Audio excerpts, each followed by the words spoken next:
Hey, Pastor Steve Waldron. I hope you're having an incredible day or night in Jesus. We're thankful you're here, and we're going to be looking today at the Council of Serdica, Athanasius specifically, and we may get into in this video how Athanasius was a deliberate liar. History now shows this in authoritative reference works. Now, of course, Wikipedia has its pros and cons, but when it's quoting from incredible reference works, well, that's one thing. So we're going to get started here. We're on the Council of Serdica. Thanks for being here. Before we just dive in, I did want to read some of the references that we may be looking at. And so the first is R.P.C. Hansen, The Search for the Christian Doctrine of God, the Arian Controversy. It came out in 1988. And then next would be Louis Ayres, A-Y-R-E-S, Nicaea in its Legacy, an Approach to 4th Century Trinitarian Theology. And so it's those two books. There's some others on this article and some even original sources of Athanasius and that type thing. But that's really the two major works that it's going to be citing. And so I just wanted to say that. So we're going to start here, and I'm going to be skipping around just a little bit. Okay, both sides took the most imprudent measures toward the other. Now, this is the Council of Serdica, East-West. It was a brawl. East and Western bishops actually never met there. The Western bishops examined the cases of Athanasius, of Marcellus, of Asclepius, and of Lucius all over again and declared them innocent. They stigmatized all the Easterners as Arians and excommunicated Eastern leaders. Now, what Arians were, they would be like the Logos Jesus is somehow lesser than God the Father. And that would be kind of like Jehovah's Witnesses. That's considered heresy biblically. The Easterners excommunicated all the Western leaders at Serdica. Now, Serdica is very near Sofia, Bulgaria, modern day, and branded all the Westerners as Sabellians. So what you had, and we're going to look at this at Nicaea, some of the most recent documentary research that's come out is that the first Council of Nicaea was very influenced by Sabellians and very close to being Sabellian. So, intended, it kind of turns church history on its head because, man, you know, I've always heard, well, the doctrine of Trinity was established at the Council of Nicaea, 325 AD, that's where they changed, blah, blah, blah. And it's, the truth of the matter on the ground is more nuanced. It actually, 381 Council of Constantinople would be more accurate there.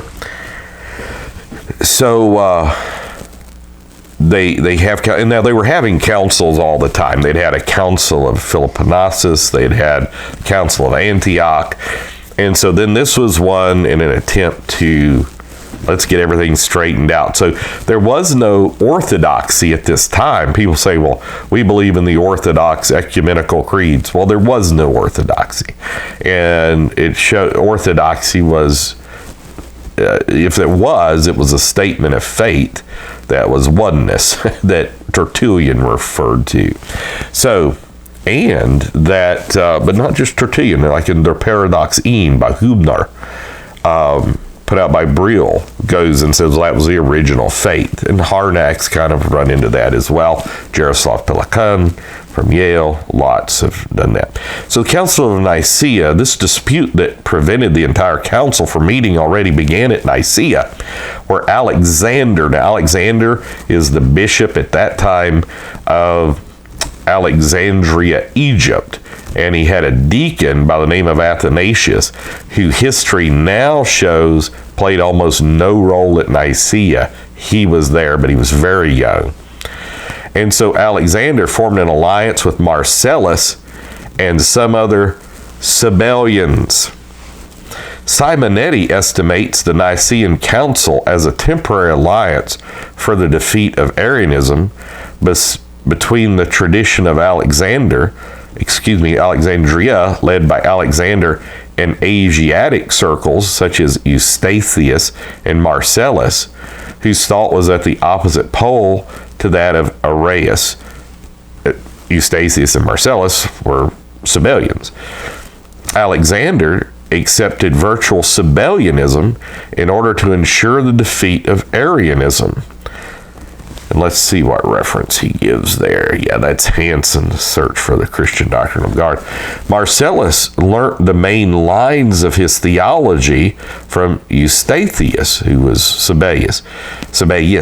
Eustathius and Marcellus certainly met at Nicaea, and no doubt were there able to join forces with Alexander of Alexandria and Osius. And Osius was the presiding bishop of Nicaea, and whether or not he was Sabellian, he was extremely close, but he argued that God was only one hypostasis, not three hypostases.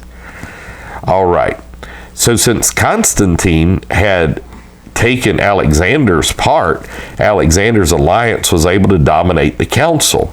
Remember, Constantine was baptized in Jesus' name on his deathbed or after he was dead, but he wasn't immersed. It was like water poured on, or sprinkling and all this, including to insert the creed, the term homoousios, which hitherto was preferred only by Sabellians. So homoousian language before Nicaea was only used by Sabellians. Osi of Cordoba probably chaired the meeting. Eustathius of Antioch, Marcellus of Ancyra, and Alexander must have all been key players in the discussions. Marcellus of Ancyra, a Sabellian, had been an important figure at the council and may have significantly influenced its wording. And this is Louis Ayres, Nicaea and its legacy. And then, again, Louis Ayres. Athanasius was certainly present as a deacon accompanying Alexander of Alexandria, but it is equally certain that he can never have taken no prominent nor active part, in spite of later legends to the effect and the conviction of some scholars. He was the moving spirit of the council, and that's by R.P.C. Hanson that we mentioned earlier. So after Nicaea, Marcellus was deposed for Sabellianism. Marcellus of Ancyra had produced a theology which could quite properly be called Sabellian. That's Hanson once again. And then the deposing of him is Rowan Williams, Arius Heresy Tradition Revised. And didn't he become the Archbishop of Canterbury at some point? After Alexander died in 328, and this bishop of Alexandria, Egypt, Athanasius, and it was Alexander and Arius who were fighting, which kind of caused Nicaea. Athanasius, who was still underage, became bishop of Alexandria. However, more or less at the same time as Marcellus, Athanasius was found guilty of violence and tyrannical behavior, and that's Ayres' book, page 124, and exiled. Both Marcellus and Athanasius were bishops in the eastern part of the empire, were deposed by the Eastern Church, and were exiled to Rome. What is less well known is that both Athanasius and Marcellus taught one single hypostasis. Now you might say, well, I don't care. Well, here's the deal. Classical Trinitarian says there's three hypostases in God. This was the two Gregory's and Basil's formulation, which you read them, man, there's some high Trinitarianism, like tritheism, like three-godism type language in some of that. And so I just did a video series a while back on Gregory of Nyssa's influence on Trinitarianism, getting it from the Stanford Encyclopedia of Philosophy. And so one hypostasis. So that's earth-shattering. that Nicaea and the propagators of Nicaea only taught one hypostasis. Because when we do that today, we're called heretics. Whereas before, this was orthodoxy. Athanasius and Marcellus could come together in Rome. The perception of these two trajectories held to very similar beliefs would help to shape widespread Eastern antipathy to both Athanasius and Marcellus after Nicaea. The fragments of Eustathius that survive present a doctrine that is close to Marcellus, because he taught Marcellus, and to Alexander and Athanasius. Eustathius insists there's only one hypostasis. Eustathius was another important Sabellian in the 4th century. This is Ayers, page 69. For that reason, Athanasius and Marcellus, while in Rome, were able to form an alliance against those who taught that the Father, Son, and Spirit are three hypostases, three centers of consciousness, or three minds. They considered themselves allies, so three centers of consciousness, tritheism. Athanasius and Marcellus now seem to have made common cause against those who insisted on distinct hypostases in God. So Athanasius, who the Athanasian Creed's named after, says, no, God is one person, one. Hypostasis means person. So does homoousios, really, substance or person. While in Rome, Athanasius also developed his polemical strategy. Now, this is where he's a liar. Athanasius' engagement with Marcellus in Rome seems to have encouraged Athanasius toward the development of an increasingly sophisticated account of his enemies, the full flowering of a polemical strategy that was to shape accounts of the 4th century for over 1,500 years, a masterpiece of the rhetorical art. That again is Ayers, 106, 107. This included the claim that all his enemies are Arians, followers of Arius, which they were not, and that Athanasius himself was deposed not to tyrannical behavior, but due to an Arian conspiracy, which also was not true. So he lied, and this became the dominant view in the narrative. How often have we seen in our civilization narrative control? The narrative that Satan has used for 1,500 years.